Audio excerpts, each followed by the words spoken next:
Ogadel 24 News, merci de nous rejoindre pour cette édition 100% africaine. Tout de suite les titres. L'Algérie ouvre la voie de grandes avancées dans le domaine agricole. Des méga-projets voient le jour dans l'objectif de renforcer la résilience du secteur, mais aussi de contribuer à la sécurité alimentaire du pays.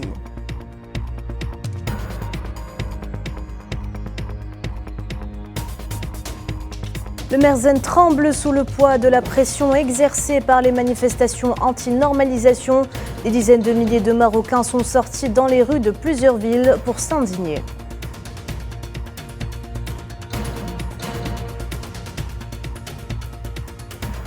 Les unités mixtes de la garde nationale et de la marine tunisienne recherchent activement 23 personnes portées disparues, ayant pris part il y a une dizaine de jours à des opérations de migration clandestine.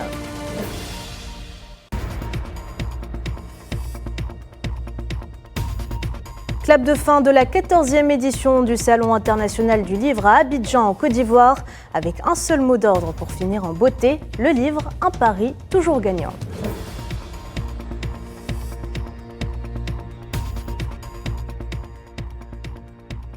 Bonsoir à toutes et à tous. Les performances remarquables de l'Algérie dans le domaine agricole sont le fruit d'une politique ambitieuse et de programmes adaptés mis en place par le gouvernement. Et pour optimiser les rendements, des efforts soutenus sont déployés pour soutenir les agriculteurs à travers des actions concertées qui permettent de renforcer la résilience du secteur agricole, mais aussi de contribuer à la sécurité alimentaire du pays. Mohamed Ouali Ben Chaban. L'Algérie demeure sur la bonne voie pour atteindre une sécurité alimentaire durable. Les performances remarquables de son secteur agricole, soutenues par des politiques et des initiatives bien pensées, montrent que le pays est capable de relever ce défi.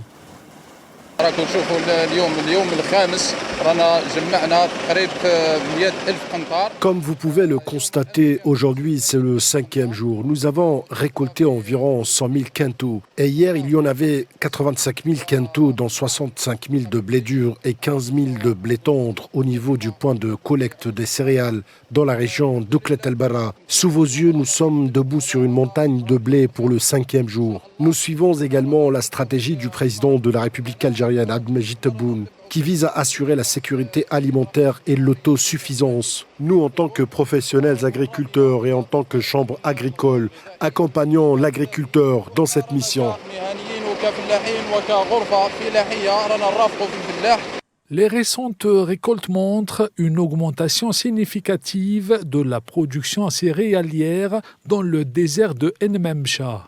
Nous nous attendons cette année, si Dieu le veut, entre 6 000 et 7 000 quintaux sur cette parcelle. Nous espérons aussi produire une récolte d'environ 60 à 70 quintaux par hectare dans le cadre du financement de l'Office national des céréales en semences. Pour soutenir ces bonnes performances, l'État a mis en place plusieurs initiatives en lançant des programmes adaptés avec ses partenaires pour soutenir les jeunes auto-entrepreneurs dans le secteur agricole.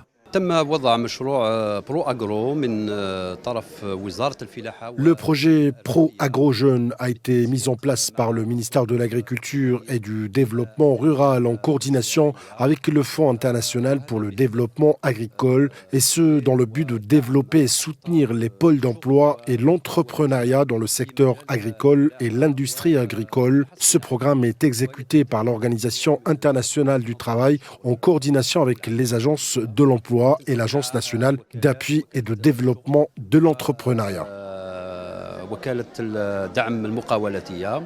Depuis fin 2022, l'Algérie a intensifié ses efforts dans la formation des jeunes agriculteurs en investissant massivement dans plusieurs activités, et ce pour augmenter sa production et réduire la dépendance aux importations de produits agricoles et à assurer une autosuffisance alimentaire durable à court terme. 51e anniversaire de la fondation du Front Polisario, le président de l'Assemblée nationale du Nicaragua, Gustavo Eduardo Porras Cortés, a adressé ce samedi un message de félicitations au gouvernement sahraoui. Il a également adressé ses salutations au peuple frère sahraoui, digne exemple de persévérance, de courage et de bravoure dans la défense de sa juste cause contre le colonialisme. Pour rappel, le Nicaragua a reconnu la République arabe sahraoui démocratique en 1979.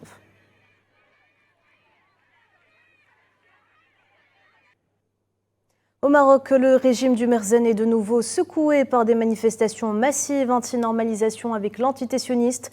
Des dizaines de milliers de Marocains sont sortis vendredi dans les rues de plusieurs villes, alors que des appels sont lancés pour organiser une grande manifestation demain à Casablanca. Les détails, Hamid Mechri, récit Mohamed Amina Berkan.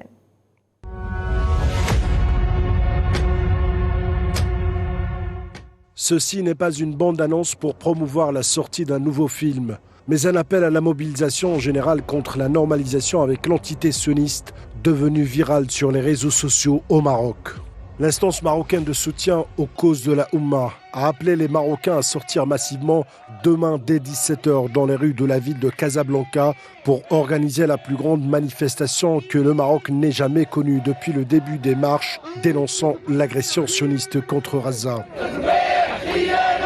Soutenir la résistance palestinienne et s'opposer à la trahison de la normalisation de Rabat avec l'entité sioniste figure parmi les mots d'ordre de cet appel à manifester. L'appel vient également en réponse à l'appel de soutien des peuples arabes lancé par Abu Obeida, porte-parole des brigades d'Al-Qassam du Hamas, qui a promis de poursuivre la résistance contre l'occupant sioniste.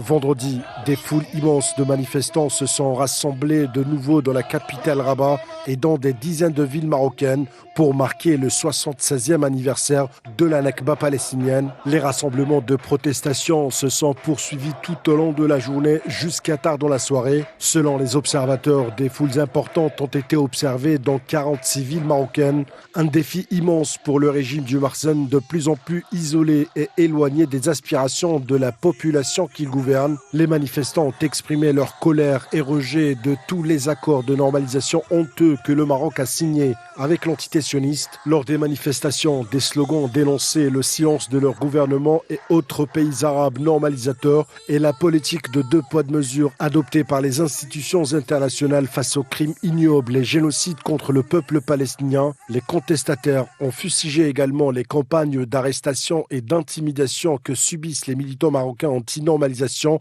par les forces de sécurité marocaines, signe d'une fracture politique croissante entre le Merzen et les Marocains. Une révélation cette semaine du Financial Times dévoilant que Rabat envisagerait d'envoyer ses soldats à Gaza dans le cadre de la force de la paix que souhaite mettre en place Washington.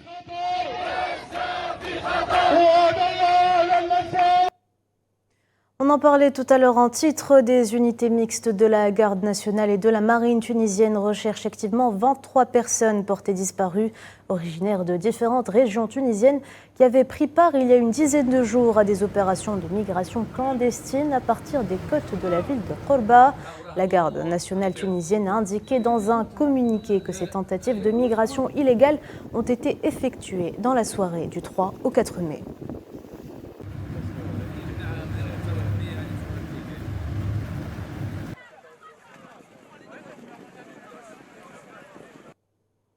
Le Burkina Faso, le Mali et le Niger ont finalisé vendredi à Niamey, suite à une rencontre entre chefs de la diplomatie, un projet de texte créant la Confédération de l'Alliance des États du Sahel que les chefs d'État de ces trois transitions militaires devraient adopter lors d'un prochain sommet. Les trois États avaient annoncé fin janvier qu'ils quittaient la Communauté économique des États de l'Afrique de l'Ouest, une organisation qu'ils jugent instrumentalisée par la France.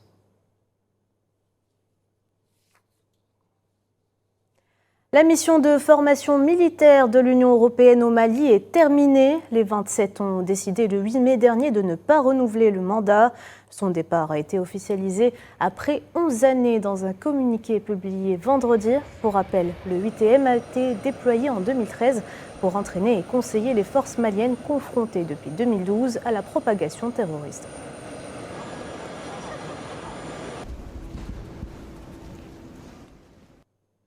La saison électorale, toujours d'actualité sur le continent africain. À Kigali, le président rwandais Paul Kagame s'est présenté vendredi à la commission électorale pour déposer officiellement son dossier de candidature à l'élection présidentielle du 15 juillet. Le président sortant, qui brigue un 4e mandat, a été le premier à déposer sa candidature.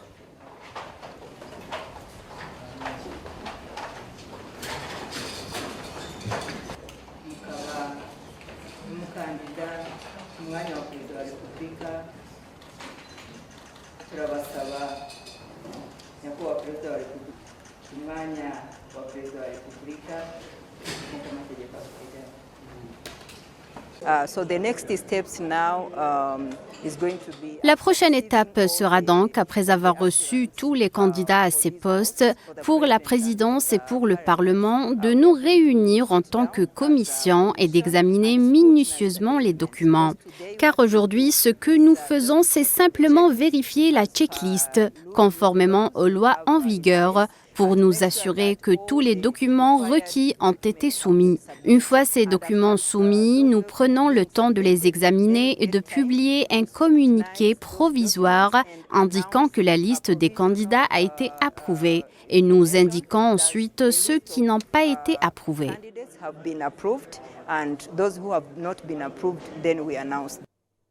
Et avant de se quitter, direction Abidjan, la capitale économique ivoirienne, où se clôture ce samedi la 14e édition du Salon international du livre, avec pour thème le livre, un pari toujours gagnant. L'événement a été l'occasion pour ses acteurs d'afficher les ambitions du secteur de l'édition, mais aussi ses défis pour continuer à grandir, notamment à l'international.